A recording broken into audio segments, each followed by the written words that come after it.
Hello to you, Emanuel Shahaf. Hello, hello. Identity, the Quest for Israel's Future, the book, also in English, also in Hebrew, and at the right time, it's in a publishing process also in Arabic. There was a very, very interesting and important conference in Israel that took place a day ago. You participated, you gave a great lecture there. Please share with me what is the best item that you took out from this conference. I think, first of all, the theme of the conference by the Institute for Israeli Thought, the theme was the determination of the borders of Israel. And I think it's about time after more than 75 years. Yeah, it's about time, 75 years and counting, but who's counting? I think what didn't come, or what came through, was that I don't think that the public is,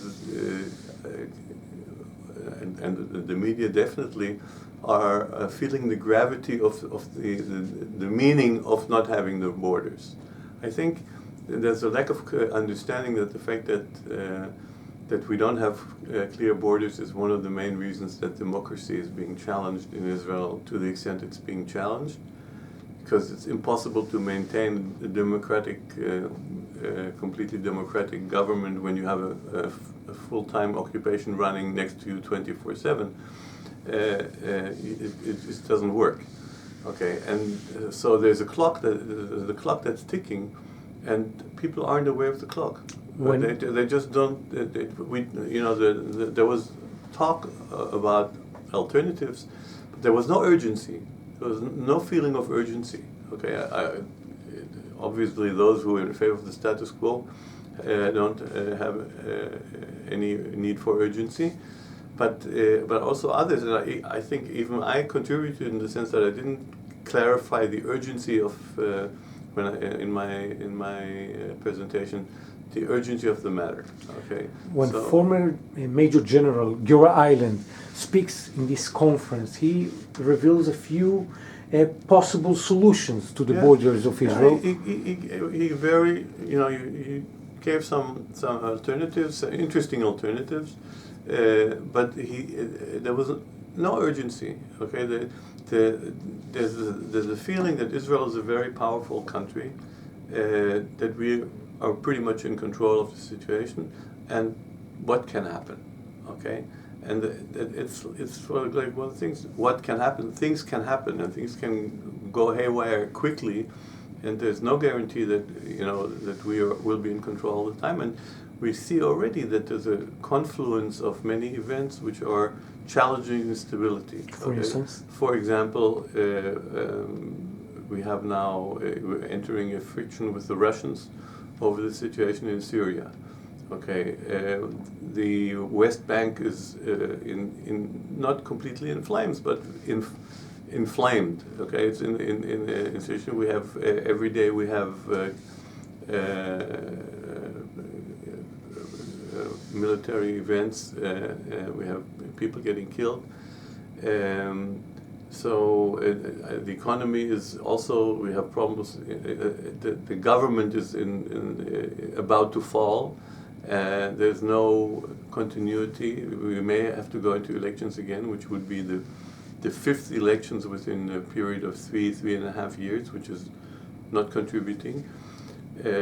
So there's lack of instability. We have problems with the border, at the border with Lebanon. There's issues of water, the issues of gas.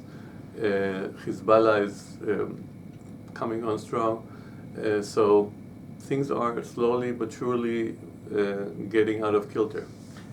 The visit of the American President Biden in Israel, in the region, what is your perspective? How would you think it's something that can give any kind of revival to the Israeli government coalition?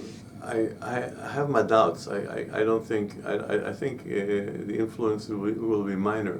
I think the timing is not good timing, because the situation is very unstable and the government, it may help the government to remain in position if it's clear that the U.S. government is supportive of that happening. On the other hand, it may make the opposition try even harder in order to say those Americans aren't going to tell us how to run our country. So it cuts both ways. It's very difficult to tell. And when we're talking about another former general, Shoah Cohen, also gave a wonderful lecture in that conference. Some pick that you're taking from this presentation? I think that there's a fallacy in the way he looks at it. He looks at it in a rather fatalistic way and also messianic way to some extent. He looks at the situation as an opportunity. There's always, the fact that there's status quo and things aren't locked down is an opportunity to change things, and change can always be to the better, okay? But I think that's a very problematic way of looking at it, because one thing isn't changing for the time being, and also won't in his view, and that is the occupation. Okay, and the occupation is something which is doing incredible harm to Israel, not to talk about the Palestinians, and it's doing harm to democracy, and we can't fathom an approach, I can't at least, where we will not make every effort to finish the status quo and deal with the occupation head on. Part of the ending panel in this wonderful conversation between Adal Ben, the chief editor of the newspaper Haaretz, and the former chief editor of Israel Hayom from the right wing, Boaz Bismuth. Any questions or any perspective that you would like to reflect after hearing what they were saying? I think that the left is clearer about what it wants, basically, and the right is purposely trying to give an unclear picture, because the bottom line of what the right wants, it doesn't want equal rights. Okay, it frames it in many different ways, but the bottom line is that the right will only permit Palestinians to have rights up to a certain point, not beyond that. So they don't see equality as a possibility, claiming that the Palestinians will want to get rid of us and kill us, and I think this is a future we cannot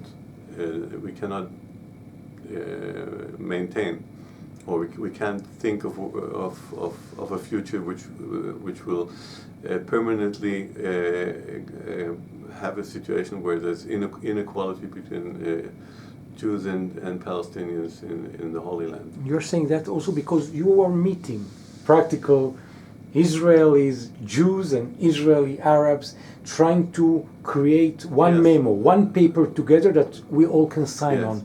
And when you talk to Palestinians, also Palestinian Arabs, Israeli citizens, and also Palestinians from the West Bank, you talk about what kind of countries, what kind of state they want, you'll find out that they want a state very, very much like what we want.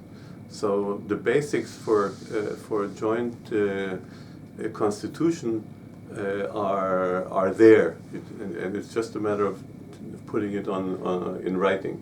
Yes, talking about writing in your book, there's also in the book a map that is practically really possible, that it reflects any kind of deviation of the states of Israel to cantons. Yes, to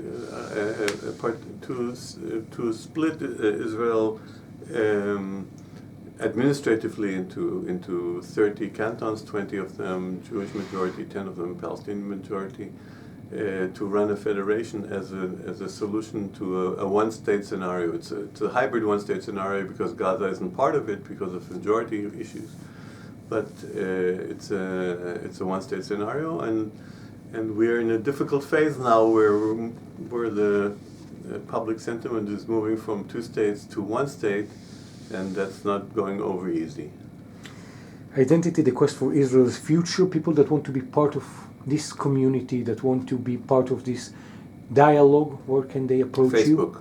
Facebook, Emanuel Shahaf, or Identity, the Quest for Israel's Future. Emanuel Shahaf, thank you very much. Thank you.